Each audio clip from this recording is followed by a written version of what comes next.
Be careful about Al Ilyas. Be careful about this Bodiur Rahmanদের সামনে। They are the conspirator. তারা তাদের স্বার্থের জন্য দেশটাকে বিক্রি করে দিতে পারে। Be careful about them. As a colonel, দেশপ্রেমিক হিসাবে এদেরকে আইডেন্টিফাই করেন। They are the real criminals of the country. এই ধরনের ছেলে বিএনপিতে, ছাত্র দলে, যুব দলে হাজার হাজার আছে। আজকে যদি আমরা খালি বলি ধর বলে দেখেন না পাওয়া যায় কিনা কুইজ একটা, কিন্তু আমরা তো ধর বলবো না। আজকে বিএনপি খালি বলুক না ধর, জিয়াউর রহমানের গায়ে যে গালি দেয় না, বাহিনীর মধ্যে যদি কোনো গন্ডল হয়ে যায়, আল্লাহ মাফ করুক, এটা কিন্তু ভারতের পক্ষে যাবে। আজকে সেনাবাহিনীতে এতটুকু গন্ডগোল হইলে এর 100% বেনিফিট ভারত নিবে। কাজে জেনারেল ওয়াকারুজ্জামানকে পরিবর্তন করলে যদি বিশৃঙ্খলা সৃষ্টি আর্মিতে, তার 70% বেনিফিট ভারত পাবে। এখন আমরা চাই না সেনাবাহিনীতে একটা কমিশন হোক। সেনাবাহিনীতে অনেক উস্কা দেওয়ার চেষ্টা করছে, শনির দিকে উস্কা দেওয়ার চেষ্টা করছে। শনির উস্কা দিলে কি হবে? আবার বিদেশে যাওয়া বন্ধ হয়ে যাবে, কেউ যেতে পারবে না। আবার ওই যে জাতিসংঘের মিশন গুলো বন্ধ হয়ে যাবে। বা জাতিসংঘের মিশন তো আমি যাবো না, মুস্তাফা সাহেব যাবে না। কিন্তু আমরা কেন এই কলেজ সাহেব যারা সার্ভিস আছে, মেজর সাহেব, আমার জেসিও, আমার এনসিও, এদের ভাগ্য নিয়ে আমরা খেলতেছি। কেন তাদেরকে বিপদে ফেলতেছি? তারা তাদের সেনা প্রধানের অধীনে কাজ করতে দেন। তাদেরকে বলেন তোমরা তোমার সেনা প্রধানকে মানো, তাকে দায়িত্ব পালন করে আসেন, আমরা সবাই তাকে সহযোগিতা করি। অনেক ধন্যবাদ। সকল রাজনৈতিক দলকে নিয়ে বসুক। আমার প্রধান উপদেষ্টা সাহেব, উনি তো 26 তারিখ চীনে যাচ্ছেন, চীন থেকে কি নিয়ে আসে দেখি। আমরা তো জিয়াউর রহমান চীনে গেছিল, ট্যাঙ্ক নিয়ে আসছিল, অনেক কিছু নিয়ে আসছিল, দেখি উনি কি নিয়ে আসেন। আমরা ভারতীয় যুদ্ধ করতে হলে তো চীন লাগবে। আমার যদি ভারতের বিরুদ্ধে আমি যুদ্ধ করতে চাই, আমিও চাই না ভারত আমার উপরে আধিপত্যবাদ বিস্তার করুক। কিন্তু আমি তো ডাল নাই তলোয়ার নাই, নিধিরাম শর্ট দিয়ে চিল্লালে হবে না।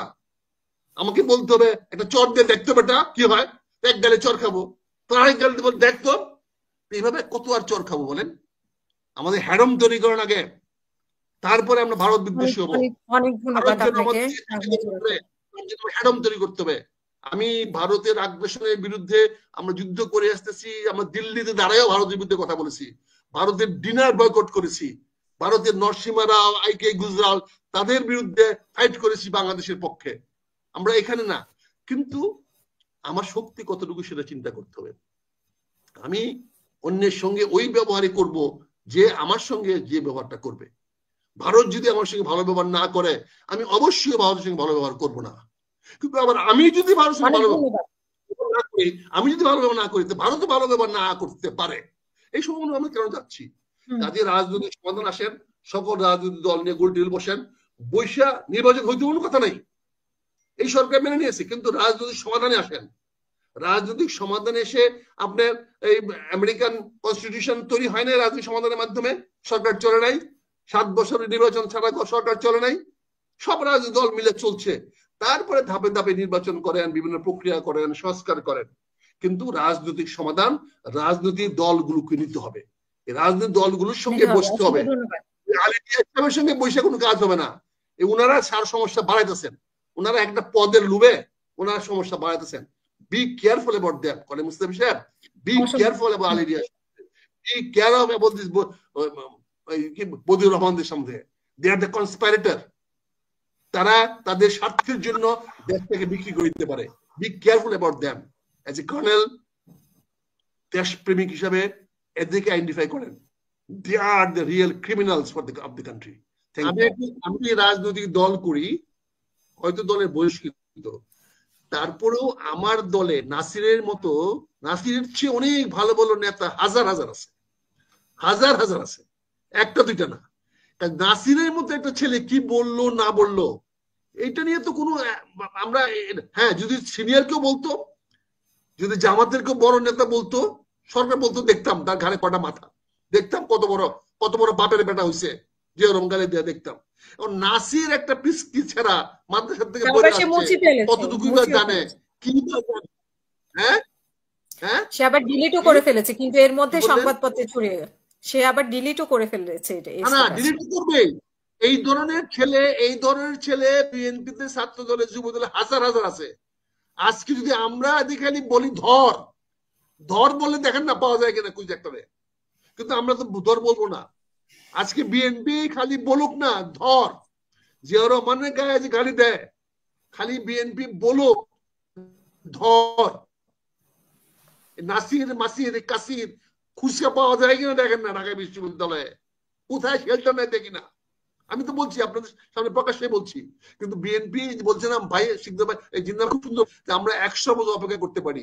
হ্যাঁ, আমরা for the interest of the country, দেশের।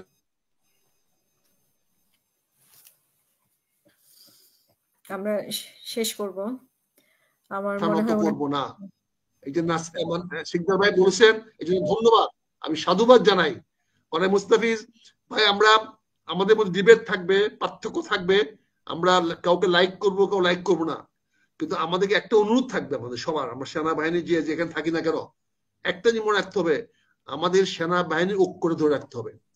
বাংলাদেশকে রক্ষা করার একমাত্র উপায় হলো সেনাবাহিনী। হয়তো কর্নেল, হয়তো general Waker may not be the fit general, but সময়ের প্রয়োজনে প্রেক্ষাপটে এখন এই মুহূর্তে তার পরিবর্তনটা রং মেসেজ আসবে, সারা জাতির কাছে রং মেসেজ দিবে। পরবর্তী যিনি আসবেন তিনি ওই ক্রেডিবিলিটি পারবেন না, রক্ষা করতে পারবেন না। বুঝতে পারছেন না? খালেদ মুশাররফ জেনারেল জিয়াকে একদিনের জন্য হরায় গিয়া যে বিপদ ডেকে এনেছিল, দেখতে পাচ্ছেন সেই বিপদে কিন্তু খালেদ মুশাররফ টিকতে পারে নাই। আমাদের অতীত ইতিহাস অনেক, আমি জানি আপনার অনেক দুঃখ আছে, কষ্ট আছে, আপনার অনেক কিছু যোগ্য ছিলেন, প্রাপ্য ছিলেন, পান নাই।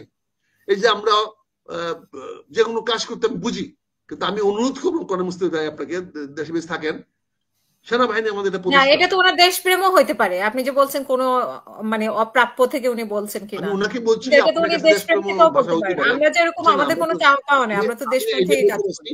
আমি সেটাই বলছি যে আমার সেনাবাহিনীর এই মুহূর্তে আসেন আমরা এই প্রবলেমটা সলভ করি। যেহেতু সেনাপ্রধান ওয়াকারুজ্জামান প্রমাণ করেছে, দেখিয়েছে যে রাজনীতি উনি আসতে চাচ্ছেন না, রাষ্ট্রীয় ক্ষমতায় ওনার আসার ইচ্ছা নাই, উনি দেশটার জন্য কিছু করতে চাচ্ছেন, সরকারের প্রতি আনুগত্য থেকে করতে চাচ্ছেন, এবং উনি যে কোনো রাজনৈতিক দলের সঙ্গে কাজ করতে উনি রাজি আছেন। কাজে আসেন তার মাধ্যমে সেনাবাহিনী ঐক্য রাখি। সেনাবাহিনীর মধ্যে যদি কোনো গন্ডল হয়ে যায়, আল্লাহ মাফ করুক, এটা কিন্তু ভারতের পক্ষে যাবে, ভারতের পক্ষে যাবে। আজকে সেনাবাহিনীতে এতটুকু গন্ডগোল হইলে এর 100 ভাগ বেনিফিট ভারত নিবে। কাজে জেনারেল ওয়াকারুজ্জামানকে পরিবর্তন করলে যদি বিশৃঙ্খলা সৃষ্টি হয় আর্মিতে, তার 70 ভাগ বেনিফিট ভারত পাবে। আপনার কাছে আমার বিনীত অনুরোধ করে মুস্তাফিজ সাহেব, আসেন আমাদের দুঃখ, আসেন আমরা এই রাওয়াতে বসবো, আমরা এখানে বসবো, ওয়াকারুজ্জামান অফিসে গিয়ে তাকে আমরা ধরবো, আমরা আমাদের সমস্যাগুলো করবো, কিন্তু ভুয়াদের কথা আমরা নাচবো না। সেনাবাহিনী ঐক্যবদ্ধ রাখেন। আমাদের সেনাবাহিনী অনেক অফিসাররা ওই কি বলে রাজনৈতিক দল করেছেন, আমি অভিনন্দন জানাই, তারা রাজনীতি সফল হোক, অভিনন্দন জানাই, করুক, কিন্তু সেনাবাহিনীকে আমরা কন্ট্রোভার্সি উপরে রাখতে হবে। এটা আপনাদের কাছে আমার বিনীত অনুরোধ। আপনি যে যেখানে থাকেন, যেখানে কথা বলেন, সেনা প্রধান আমাদের একটা প্রতিষ্ঠান, হি ইজ আওয়ার প্রাইড, সে ভুয়া না। সেনা প্রধান ক্যানট বি ভুয়া, he is our pride, pride of the nation. সবাইকে ধন্যবাদ। জিন্না ভাই আপনাকে অনেক ধন্যবাদ, সুন্দর কথা বলেছেন। মুস্তাফিজ ভাই আপনার কথা আমি ফলো করি, আমি প্রায় বললাম না যে আমি আপনার ওই বক্তব্য শুনেছি, আমি প্রায় খুব আগ্রহ নিয়ে দেখি, কারণ আমাদের আর্মি অফিসাররা কে কোথায় কি বলে আমিও জানতে চাই। কারণ আপনাদের মাইন্ডটা জানলে আমাদের পক্ষে সুবিধা, আমরা অনেক সময় নিজে কারেক্ট করতে পারি, সংশোধন করতে পারি। হয়তো আমরা ভুল বলতে পারি, কিন্তু আমাদের এই অভিজ্ঞতা, আমাদের বয়স, আমরা তো দেখে আসতেছি সেই 69 থেকে তো ছাত্র আন্দোলনের দিকে তো আমরা প্রথম থেকে শুরু করে আসতেছি, আমরা দেখে আসতেছি। ইতিহাস তো এইভাবে আগায় যায় সামনের দিকে। আসেন, বাংলাদেশ নিশ্চয়ই ভারত দিকে যাবে, উন্নতির দিকে যাবে। আমরা একসময় 7 কোটি মানুষ ছিলাম, আজকে 20 কোটি হয়েছি। আমাদের স্বাধীনতা, সার্বভৌমত্ব হস্তক্ষেপ করার ক্ষমতা কারো নাই। আমরা প্যালেস্তানিয়ান না, আমরা হামাস না, আমরা বাংলাদেশ, বাংলাদেশের মুসলমান। আমাদের প্রথম পরিচয় আমরা বাঙালি, দ্বিতীয় পরিচয় আমরা বাঙালি মুসলমান। বাঙালি মুসলমানদের অস্তিত্ব নষ্ট করার মতো ক্ষমতা কারণ নাই। আমি ভারতকে বলছি না, কাউকে বলছি না, কিন্তু আমাদের অস্তিত্ব যেন আমরা নষ্ট না করি, আমরা ক্ষতিগ্রস্ত না করি, এটা সবার কাছে বিরত থাকবে। সবাই চাইবে আমাদের মধ্যে বিভেদ লাগাই দিতে, আমাদের মধ্যে বিভ্রান্তি লাগাই দিতে, আমাদের সেনাবাহিনীকে ধ্বংস করে ফেলতে। আমাদের সেনাবাহিনী ধ্বংস হলে সবচেয়ে বেশি উপকার ভারতের। এটা মুস্তাফিজ ভাই আপনার খেয়াল রাখবেন। ধন্যবাদ জিন্না ভাই, ধন্যবাদ হাসিন আক্তার।